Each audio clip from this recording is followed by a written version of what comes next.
I will get it in a second. I didn't want to bowl. I got like 10 drops. I did Texas run last time. Oh, for the roses?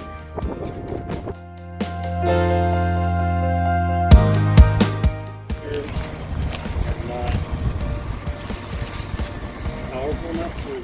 I don't just get my wife roses for Valentine's Day. I buy her 761 rose bushes. Oh, all delivered today. All delivered today. It's a day late, but who's counting? The day after Valentine's Day.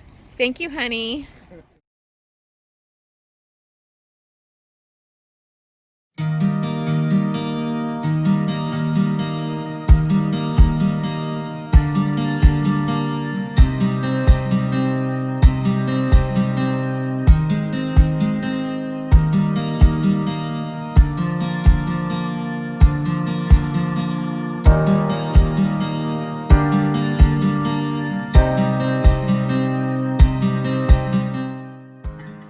It's a beautiful, sunny winter day on the farm.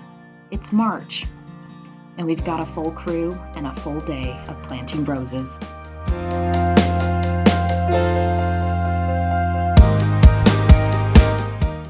The whole family's come out, along with my sister, her kids, and her husband. I'm so thankful for the help. Sometimes on the farm, it can be a little daunting, the tasks that you have. So much planting, so much hard work. We don't have a lot of equipment on the farm, so we have to do it by hand. My mother would say, as your mother probably said as well, many hands make little work, and that is true. We're thankful for the sun. We're thankful for the conversations. And we're thankful for the time to spend together as a family. Today we are planting out Floribundas, Grandifloras, and garden roses. I can't wait to see it all come to life in full bloom this summer.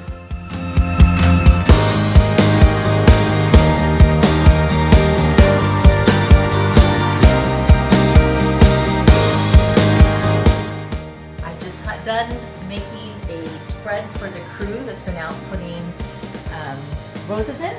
We have fresh turkey, ham, cheese to make wraps, and lots of good pineapple here and pickles.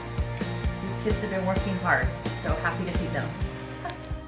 When it rains, it pours. Right. Let's go get the kids. I need the kids. I was gonna go. Beth, your filming is horrible.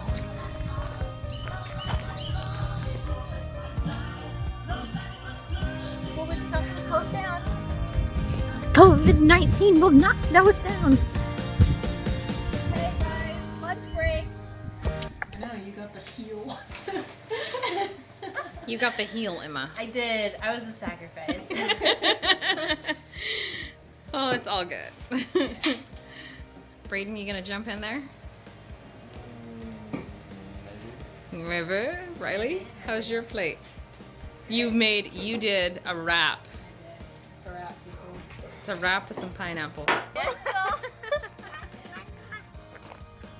Usually, like this. It's from the chickens. Are you guys here to help us today? Yeah. It's from the chickens? Where'd you find that? On the ground. Soul, what do you think? Look like Sam. Like Okay. White bread? Oh gosh, nice and healthy. What was there? What did you choose, Braden? Sandwich. On white bread? See the chickens?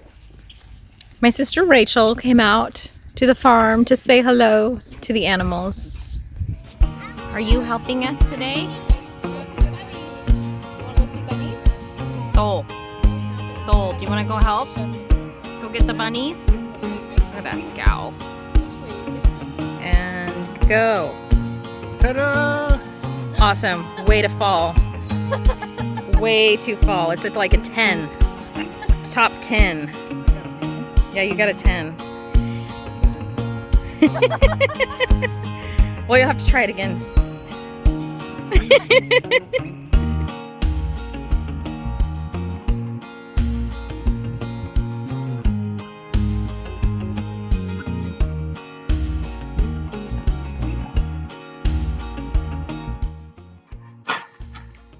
Soon there will be roses, and all of our hard work and labor will have paid off.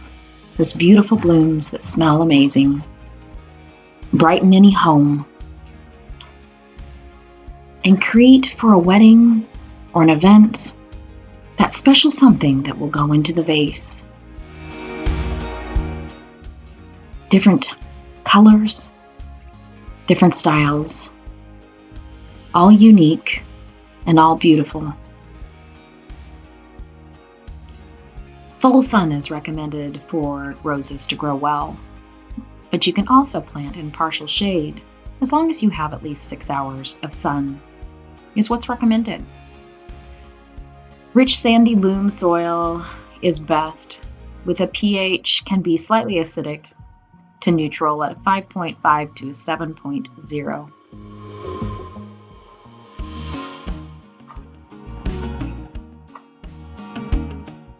We add a little organic matter because we have heavy clay. And we add in a little bit of organic fish fertilizer because roses tend to be heavy feeders. You'll want to make sure that there's good drainage so the water doesn't pool around the roots and rot later. Also, good airflow is best for keeping fungal diseases like black spot and powdery mildew off their leaves, which then imparts lends for healthier, beautiful foliage and bloom, keeps disease at bay. So we're going to try and finish up the roses today. Got 500 roses here. Oops, we'll turn the water off.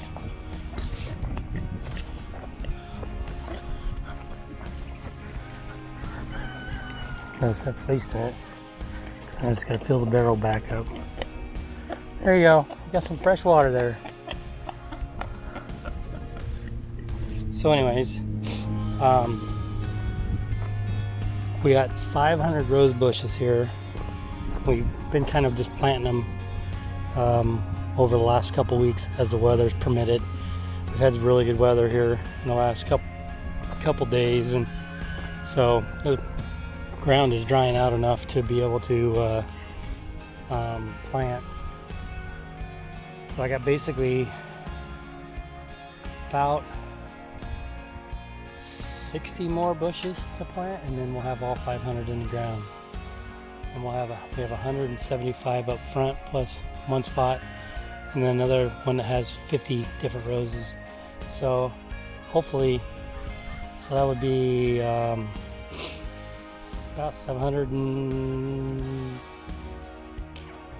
825, I think that's right. I think so, yeah, 825, 725.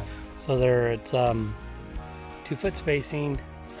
There's 50 roses in a row, 4 feet apart. The rows are 4 feet wide. I'm gonna get back to planting. Got 4 in the ground. Got 2 more holes to fill. I like digging. They're bundles of 6, so I like digging 6 holes and plant the bundle. 6 holes, plant the bundle. Kind of breaks up the monotony a little bit. But yeah, I'll catch up with you later and show you the progress. So these ones flew over. So one of these So Beth came to help me. Sorry. Oh, I look at you magnified. Like I wasn't doing something else. I just felt bad for you out here, all by yourself, planting all these roses. But you are sure proud of them. Keep telling the UPS driver. I tell you. Well, I mean, 500 roses, that's a lot. I mean, for us. Plant, yes. It's not. I didn't plant them all by myself, but a good chunk of them. Anyways.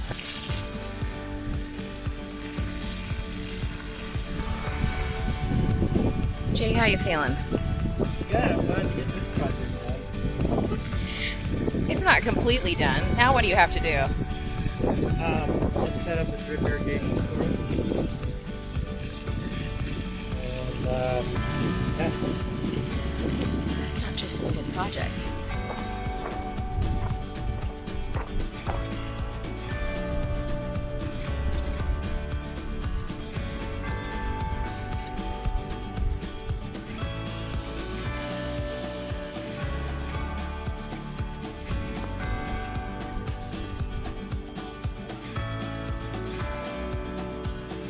So we're just out checking the field today. Everything's looking really good. You'll see some that are just kind of struggling. We did a larger spacing. Well, it's not super large, but a larger spacing than some farms do. We just feel like it works better for us. Yeah, a few of these aren't gonna make it probably. Well, we'll see. You know, roses are just resilient. Look at that beautiful field up there.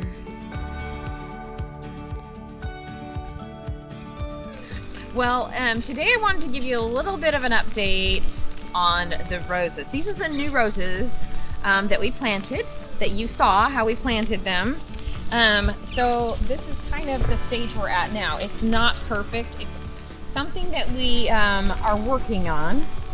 So what we've decided to do is go ahead and put weed mat down. This has been a field forever. We had sheep on here last year. And now we have this like amazing weed patch with some roses in it.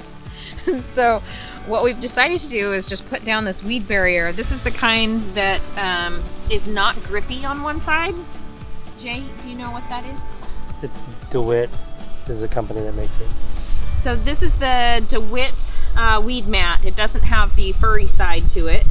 Some of them do. So you want to get the kind that doesn't. And then we just pull it really tight between, you can kind of see better over here, where we've kind of pulled it tight along each one. And then that helps just us control the weeds a little bit more. It helps us when the leaf drops in the fall, or if it gets leaf spot. I don't know. I get fungus and leaf spots sometimes on roses. You're probably perfect and don't ever get that, but I do. We live here in the Pacific Northwest, so we get a lot of rain. Like today, we're harvesting in the rain, which is not ideal. Got a little bit of wind. We got fans in my studio, so we're gonna cut our roses, get them into water, get the fans on. Back to the weed mat. What we're gonna do is come through here and put just a little bit of mulch underneath where we can separate it a little bit, and that'll help us control the weeds. We're always going to have weeds. We're always going to have crews that come and help us control it, but this really helps keep the disease down, and then also just easier for us to take like a weed blower, Leaf blower. a leaf I'm like weed blower, take a leaf blower and go through here and kind of clean up any of the debris that I've dropped as I'm cutting, and then that keeps the disease off. You can also sweep these if you want to. Sometimes we'll take like a big push broom down the aisles, especially in the greenhouses, and just keep things really, really clean, and that helps keep our disease prevention down. So I'm going to just show you really quick, kind of, I'm cutting for our wholesalers, and I'm going to just show you a little bit of how we do that here on the farm.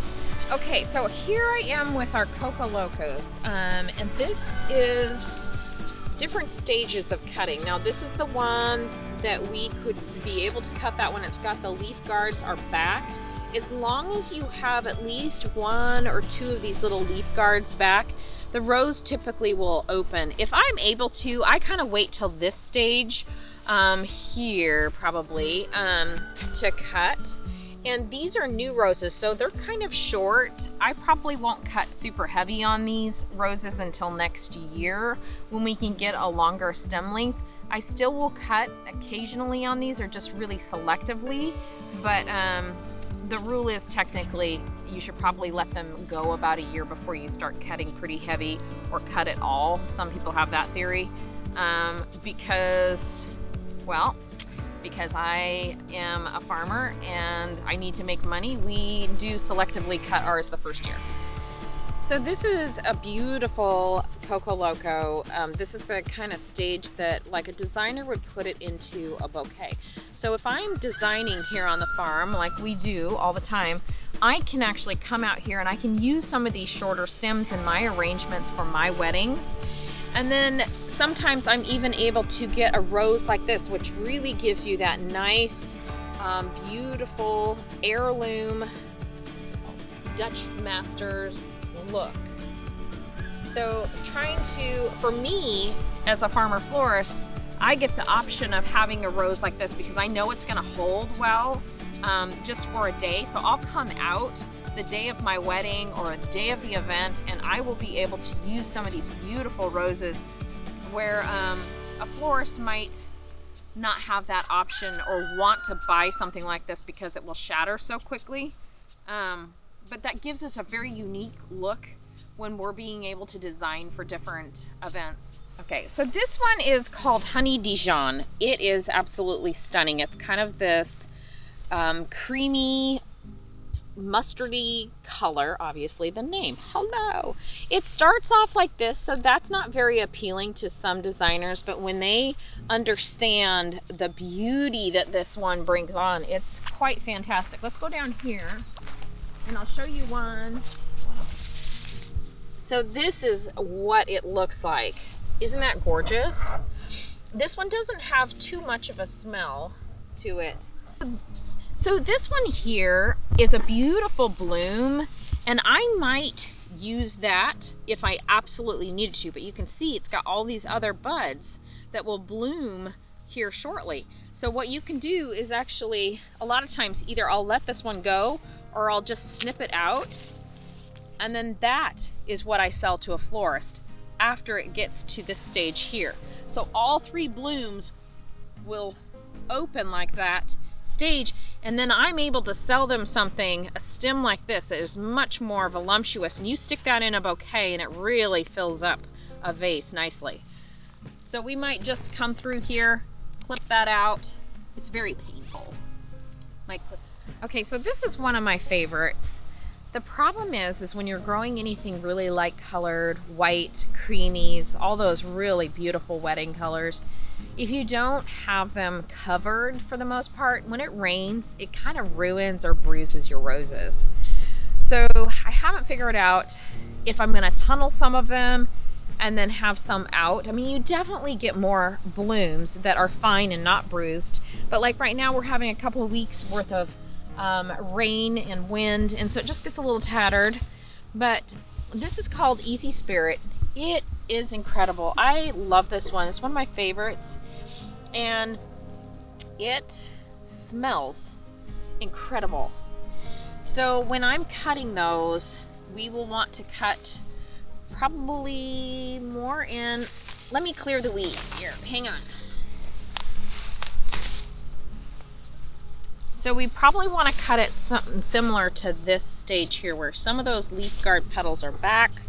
This one here, again, I'm going to snip out that center rose and let these other guys go because it's going to put on a bigger show for us and we're going to get more blooms. But you can see, let me find a rose here that's kind of damaged. Okay, so these are a white rose that is called Pope John Paul II. It's very formal.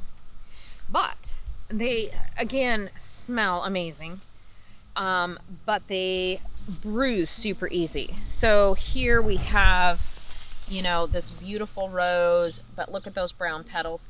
Now, and they just, any white flower bruises, but these, you can kind of see that browning. That's just from the rain issue. Look at this one here. So we're not able to cut those. So that's where covering these would be really, really helpful. They will keep blooming all summer. We don't use a ton of these, especially this year with no weddings, but we will keep them going I don't know, I might invent something to put over these. Any suggestions would be great. I don't really like growing in a tunnel. I like the beauty of just having the roses outside, but I don't know. Farming, you just make it up as you go. Thank you folks for tagging along with us on our adventure of our new rose plot. We're so glad that you could join us, and we look forward to having you back on the farm to see more adventures of our flower farming days.